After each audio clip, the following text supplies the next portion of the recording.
Hello and welcome to day 3 of our Forza Horizon Escape the Grid event. Today we're off to meet the developers of Forza Horizon, and I've been boning up on some car facts to impress the developers with.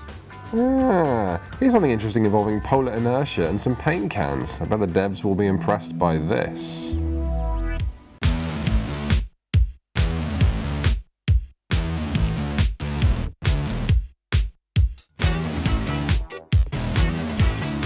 I am here with Ralph, design director at Playground Games, and Ralph, you know, I learned something really interesting about cars just this morning, which is that the reason some sports cars have engines in the middle is to do with polar inertia. See, if you imagine a ladder with paint cans hanging at either end, it's quite slow to turn, but if the paint's sort of in the middle, then it turns much faster. Isn't that interesting? That is fascinating. It's almost true. It's really important that these cars have weight in the centre when they're moving. So actually the stationary car has its weight just slightly forward of centre, so that as under acceleration the weight moves back.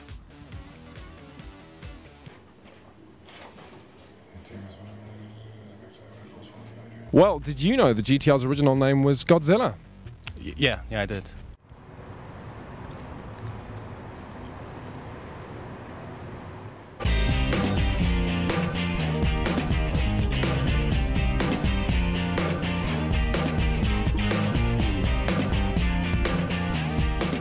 So we've just had a tour of the studio. People here are doing amazing, amazing work. We learned that it takes 2 months for 2 designers to make one of the playable 3D car models in the game. We learned that the people here had to hit the Forza engine with a big bag of spanners to get it doing day-night cycles and the incredible draw distances that you see. And we learned about a bit of a contentious issue, which is how dark really should night be? Because Forza's a simulation, but driving in pitch black isn't really very fun. We also had a challenge, so here's a bit of that.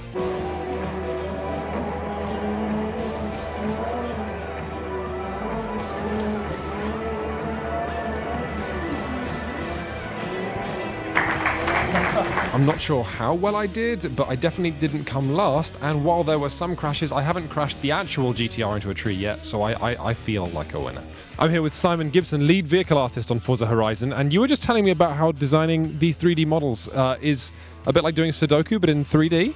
Yeah, pretty much. So if you're trying to get all the shapes right, but you don't get them all right together, the whole illusion just falls apart, and that's a big thing, because when you're trying to get a manufacturer to agree to have a Nissan GTR in the game, they want to make sure that the car is exactly right, is spot on. So we have lots of different techniques to try and solve this 3D problem, but really it's a case of, can you do 3D Sudoku?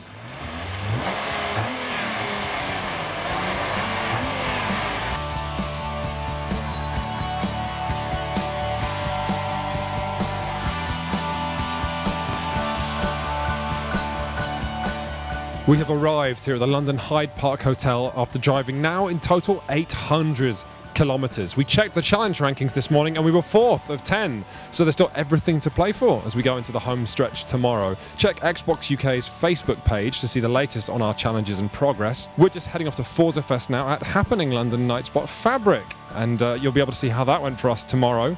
As well as checking out whether we won the Escape the Grid tour. And as always, keep checking the Escape the Grid hashtag on Twitter, as well as following OXM UK for our latest updates.